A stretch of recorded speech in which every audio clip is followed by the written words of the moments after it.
Hello दोस्तों, स्वागत है एक बार फिर से आपका शम्स का सलाम आपके नाम इस प्रोग्राम में। और आज हमारे साथ हैं प्रशांत सेठी, जो कि फाइनेंशियल प्लानर हैं और ये अपनी कहानी खुद हमें सुनाएंगे। तो प्रसाद जी, आज आपका बहुत बहुत स्वागत है इस प्रोग्राम में। शम्स का सलाम आपके नाम। शम्स का सलाम, शम्स को सलाम। अरे थैंक यू सो मच प्रसाद भाई। प्रसाद भाई, आप हमें ये बताएं कि आपका बचपन कैसा था और आपका जन्म कहाँ हुआ।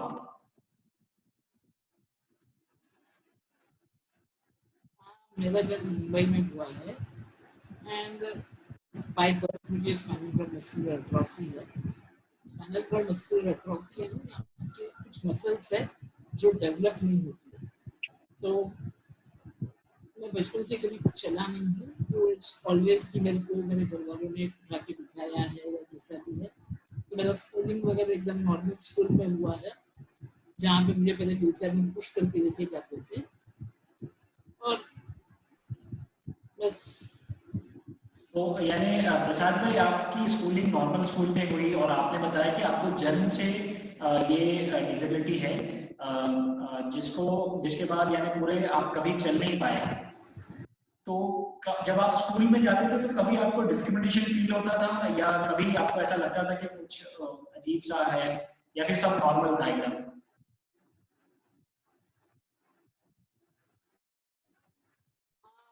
दोनों ही था एक्चुअली। तो मैं स्कूल काफ़ी कोऑपरेटिव थी, जहाँ पे उन्होंने क्लासेस ऐसे रखे जहाँ पे व्हीलचेयर आराम से जा सकता है। और जो मेरे ऊपर जो क्लासेस थी, स्कूल ने क्लास नीचे रखी थी, तो आने जाने में कोई दिक्कत नहीं थी। हाँ, कुछ फ्रेंड्स ऐसे बने थे जिन्होंने चीज़ें एक्सेप्ट करनी थी और उन्होंने मुझे एक नॉर्मल स्टूडेंट की तरह ही अपना साथ रखा था। तो कुछ ऐसा अलग से कुछ डिस्क्रिमिनेशन नहीं था। हाँ, हालांकि कुछ कुछ जगह पे हो जाता है, जहाँ पे कॉम्पिटिटिव एग्जाम्स आता है या हम कहीं और बाहर स्पोर्ट्स के लिए जाते हैं, तो प्रसाद भाई, आपकी आवाज बहुत स्लो आ रही है। तो अगर किसी को इरिस्पेक्टिव ऑफ। आप बोलेंगे कि थोड़ा सा आपका माइक्रोफोन बराबर कर दे। Okay okay.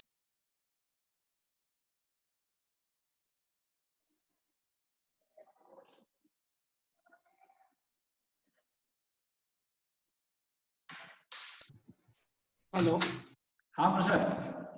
हेलो, अभी हाँ आवाज ठीक है? हाँ, अभी ठीक है आपकी आवाज। जी। तो हाँ यानी आपने बताया कि वो दोस्त आपके कुछ बन गए जिन्होंने एक्सेप्ट कर लिया था कि ये अब ऐसे ही रहने वाला है, तो इसको हम अपने साथ में ही लेके चलेंगे। हाँ, तो बस एक ऐसा पार्ट है जहाँ पे मैं आज भी स्पोर्ट्स का काफी शौकीन हूँ। तो लाइक क्रिकेट हो गया, और स्कूल टाइम्स में जो कबड्डी और ये सब हो गया, ये सब का मुझे काफी अच्छा लगता था देखने के लिए। इसको मैं आज भी बहुत अच्छे से फॉलो करता हूँ। उस डर था कि हम खेल नहीं सकते बस, और इसके अलावा तो ऐसा कोई खास फर्क तो था नहीं। क्या बात है। तो यानी आप खेल तो नहीं सकते, लेकिन देखने का शौक आपको बिल्कुल था उसको, और आप आज भी वो देखते हैं। हाँ, तो वो तो इस वक्त भी बहुत है। तो आपका फेवरेट प्लेयर कौन है प्रसाद भाई। हाँ, क्रिकेट में तो फेवरेट अपना सौरव गांगुली है। क्या बात है, दादा आपके फेवरेट है। दादा दादा। ओके। तो अब हमें आप थोड़ा सा प्रशांत भाई, आपका जो एजुकेशन था आपने कहाँ तक किया और उसके बाद अभी आप क्या करते हैं उसके बारे में हमें बताएं।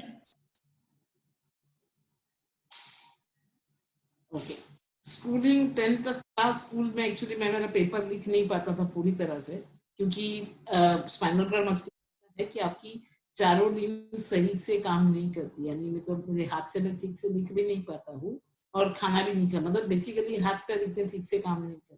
तो mentally everything is good. Papers लिखने के टाइम पे मुझे 10th में मेरे पेपर्स कभी कंप्लीट नहीं होते थे। और तब मुझे एक राइटर यानी आप किसी को बोले और आपके बिहाफ पे कोई और लिखे, ये राइटर का कंसेप्ट है, तो वो मुझे पता नहीं था उस वक्त। तो 10th में मैंने एग्जाम्स खुद से लिखे थे, तो परसेंटेज काफी कम आए थे। तो मुझे 56% आया था सिर्फ 10th में।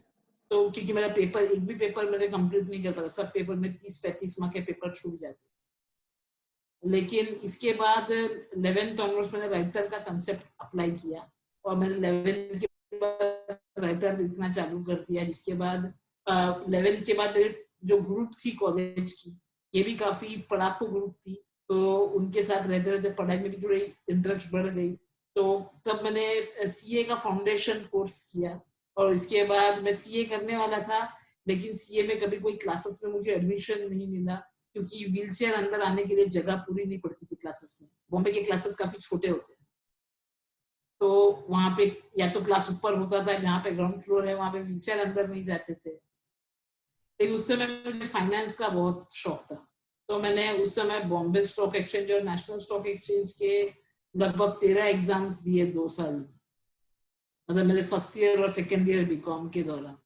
इसके बाद मुझे एक CFP सर्टिफाइड फाइनेंशियल प्लानर, इसके बारे में पता चला। और इसकी एग्जाम्स जो होती थी ऑनलाइन होती थी, मतलब जाकर, लेकिन कंप्यूटर पे एग्जाम होती थी MCQs में, मल्टीपल चॉइस क्वेश्चंस। तो इस एक तो मुझे फाइनेंस इंटरेस्ट था और ये सब्जेक्ट मुझे लगा कि अपने लिए हो जाएगा करके, क्योंकि कहीं ना कहीं सीए कर नहीं पाया तो मन कहीं ना कहीं वो था कि अपने दोस्तों से कॉम्पीट कैसे कर। जैसे मैंने बताया कि अपना चलना छोड़ के बाकी हर चीज नॉर्मल है, तो कहीं ना कहीं कंपटीशन तो था ही अंदर।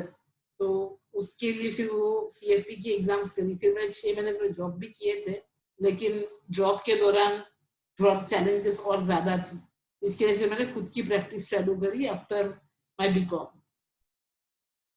और सर्टिफाइड फाइनेंशियल प्लानर जो है ये बाकायदा US बेस्ड कोर्स है, तो जिसको करने के, और इंडिया में 1000 CFPs है, उसमें से मैं विद इन फर्स्ट 1000 आता हूँ।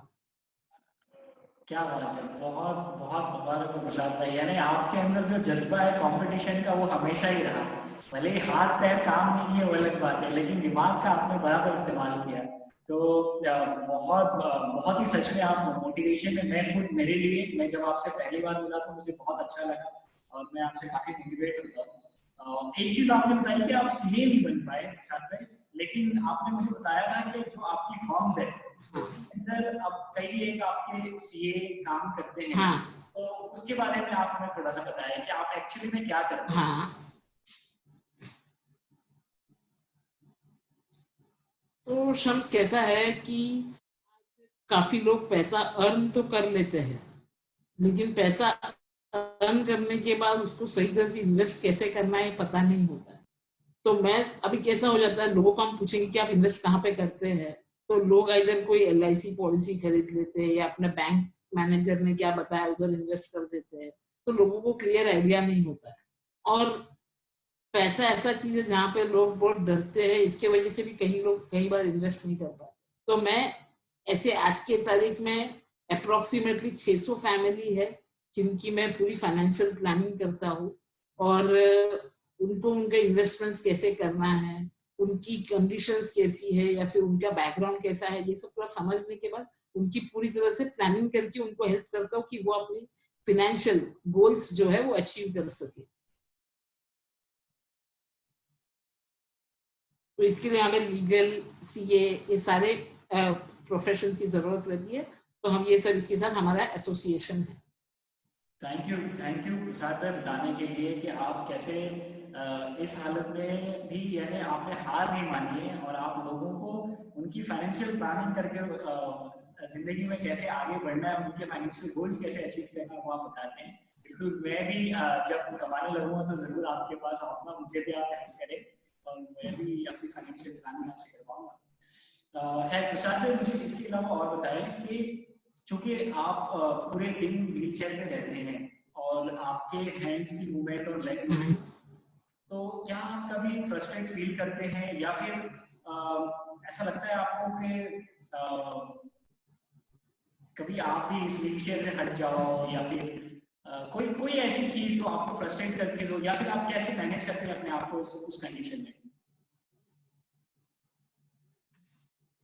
अच्छा, देखो इसके, जैसे आपने बताया कि आपको कभी ऐसा मन करता है कि ये चीज करने का, देखो वो तो कहीं ना कहीं जो अपने पास नहीं होता है उस चीज का मन तो होता है कि कहीं भाई चलने लग जाओ या ये सब चीज। लेकिन इसकी दूसरी पहलू ये है, जो मैं हमेशा, अगर कोई मुझे सवाल पूछता है तो मैं इसका यही जवाब देता हूँ, जैसे बच्चे को बचपन में अगर पानी में छोड़ दिया जाए तो वो स्विमिंग सीख लेता है अपने आप।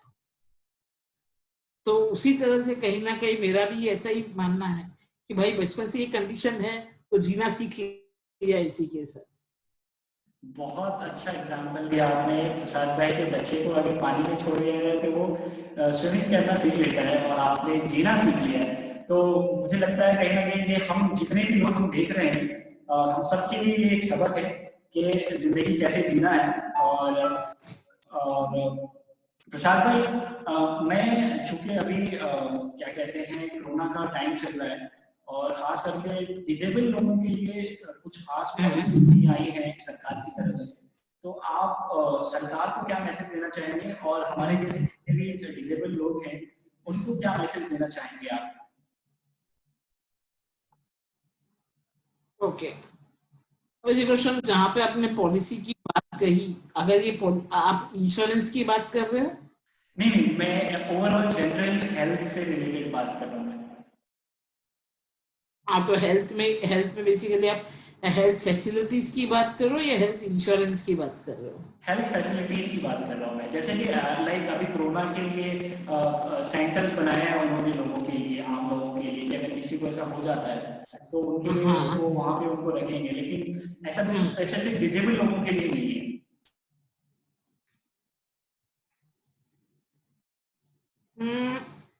देखो अभी कैसा है इसमें, तो जहां तक मुझे आइडिया है कि बहुत सारे लोगों को ऐसा बोलते हैं कि अगर समझो कोरोना हो गया तो उनके साथ किसी और थर्ड पर्सन को आने नहीं देते, जबकि उनको सब हॉस्पिटल लोग ही ध्यान रखते हैं। Whereas in case of specially able वो पॉसिबल होना थोड़ा डिफिकल्ट है। जैसे अभी कोई अगर समझ लो अपने हिसाब से अपना हाथ पैर अगर मैनेज कर सकता है या उठ के बैठ सकता है अपनी जगह से, तो उनकी बात थोड़ी अलग हो गई। या जब जैसे मेरे केस में अभी मुझे कहाँ से उठाना है, कैसे उठाना है, ये सिवाय मेरे घर वालों के किसी को आइडिया नहीं है। आज आज मैं जिस तरह से नॉर्मली रह रहा हूँ, ये तो मेरे पेरेंट्स की देन है कि उन्होंने इतना सपोर्ट किया है और इतना मेरा साथ दिया है, तब मैं एक बहुत ज्यादा नॉर्मल लाइफ जी पा रहा हूँ। लेकिन यही मान लो अगर कल बाई चांस कोरोना हो गया और इस समय अगर कोई मुझे हॉस्पिटल के बंदे उठा रहे हैं और उन्होंने मान लो मुझे कहीं से मिस हैंडल कर लिया, तो मेरी क्या दशा हो सकती है इसका कोई कल्पना भी नहीं कर सकता। तो ऐसे सिचुएशन में अपने साथ विद डिक्लेरेशन कोई घर के एक बंदे को अलाउ करे, ऐसी एक परमिशन होनी चाहिए। या सिर्फ मेरे केस में नहीं बोल रहा हूँ, किसी के भी केस में। अभी हर एक का एक हैंडल करने का एक तरीका होता है। अगर हॉस्पिटल वाले बंदे जिस तरह से नॉर्मल लोगों को हैंडल करते हैं, अगर उसी तरह से वो हमें हैंडल करे, तो हमारा कहीं समझो एक हाथ, एक पैर या एक हड्डी इधर कुछ आगे पीछे हो गया तो इसके जिम्मेदार कौन रहेंगे? बिल्कुल प्रसाद भाई, सबसे आपने बहुत पहले अच्छे से बताया। Thank you for giving me so much information. Prasad भाई, आपने बताया कि आप हम लोगों को हैंडल करने के लिए, तो क्या ये जहाँ तक स्पाइनल कॉर्ड इंजरी की बात है, जैसे कि पैराप्लेजिक्स होते हैं उनको इतनी ज्यादा डिफिकल्टीज नहीं होती, लेकिन आपकी जो केस है उसमें आपका बहुत ज्यादा डिफिकल्टीज होती है। तो इस केस के जो लोग हैं, आप अगर कोई कांटेक्ट करना चाहे आपको, पहली बात तो मैं यानी आप आपके जैसे लोगों को क्या मैसेज देना चाहेंगे, स्पेशली आपके केस वालों को? और अगर उनको ज्यादा कुछ नॉलेज चाहिए कि कैसे केयर करें उनके पेरेंट्स की, वो कहाँ पे वो मिल सकता है, कुछ आइडिया आप शेयर करना चाहेंगे? देखिए आज के तारीख में जैसे कि आपने बताया कि स्पाइनल कॉर्ड इंजरी के जो है, मेरे फ्रेंड्स है, जैसे आप हो और भी कई फ्रेंड्स है जो स्पाइनल कॉर्ड इंजरी के लोग हैं, मैं देखा है कि आप लोग हाथ के सपोर्ट लेकर आप एक जगह से दूसरे का शिफ्ट हो सकते हो। वैसे स्पाइनल कॉर्ड मस्कुलर एट्रोफी के जो लोग हैं तो उनको वो करना भी दिक्कत हो जाता है। या even in case of spinal cord injury, इसकी इंजरी थोड़ी हाई लेवल होती है, मुझे आपकी इंजरी के नाम नहीं पता, C6 ऐसा कुछ आप बोलते हो, तो उसमें जो हाई लेवल होते हैं, जैसे हमारे दोस्त है, आप जानते रहोगे, योगेश शेट्टी, तो उनका जो हाथ है वो खुद के हाथ से उठ के एक जगह पे बैठ नहीं सकते। तो जिसका केस तो उनको उठाने के लिए जो इक्विपमेंट होती है, कि हमारे दोस्त है फर्डी करके, फर्डिनेंड रॉड्रिक्स, उनका फेरो इक्विप करके ऑर्गेनाइजेशन है, वहां पे उठा के बिठाने का सारा मशीन आता है, जहां से जिसे मैं आज के तारीख में यूज कर रहा हूँ। मुझे अगर व्हीलचेयर से उठा के बेड पे बिठाना है या बेड से मुझे ले जाके वॉशरूम बिठाना है, तो वो एक हॉइस्ट आता है, वो हॉइस्ट से उठा के हमें बिठाते हैं।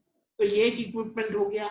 और व्हीलचेयर हम ऑटोमेटिक व्हीलचेयर यूज कर रहे हैं, जहां से हम खुद की मोबिलिटी खुद से कर पा रहे हैं। इसके अलावा कोरोना के ड्यूरेशन में मैं यही सजेस्ट करूंगा कि जो स्पाइनल कॉर्ड मस्कुलर एट्रोफी के जो लोग हैं, तो उनको कफ कंजेशन का बहुत इश्यू होता है कि उनको साल में बाकी कुछ बीमार हो ना हो, एक कफ बड़ी दिक्कत होती है। तो मैं उनको यही एडवाइस करूंगा, इस समय में कोरोना को जिस तरह से कहते हैं कि लंग्स को सबसे ज्यादा इफेक्ट करता है, तो अपना ध्यान खास कर रखे और बिल्कुल बाहर बिल्कुल ना निकले। अगर थोड़े समय के लिए काम अटकता है या बोर भी होते हो तो ठीक है, लेकिन 6-12 महीना तो बिल्कुल बाहर ना निकले और जितना हो सके अपनी ध्यान रखें। थैंक यू सो मच प्रसाद भाई शेयर करने के लिए। और बिल्कुल घर से बाहर ना निकले, अवॉइड करें, इसी में हम सबकी भलाई है। और बहुत बहुत शुक्रिया प्रसाद भाई टाइम देने के लिए आपका। और आप ऐसे ही हम लोगों की फाइनेंशियल प्लानिंग करते रहें और खुश रहें, आपकी स्माइल बहुत अच्छी है। Thank you so much join करने के लिए, बहुत बहुत धन्यवाद। शम्स के सलाम, प्रसाद सेठी के नाम, thanks a lot. Thank you so much Shams, and Shams को एक बार फिर सलाम। क्या बात है।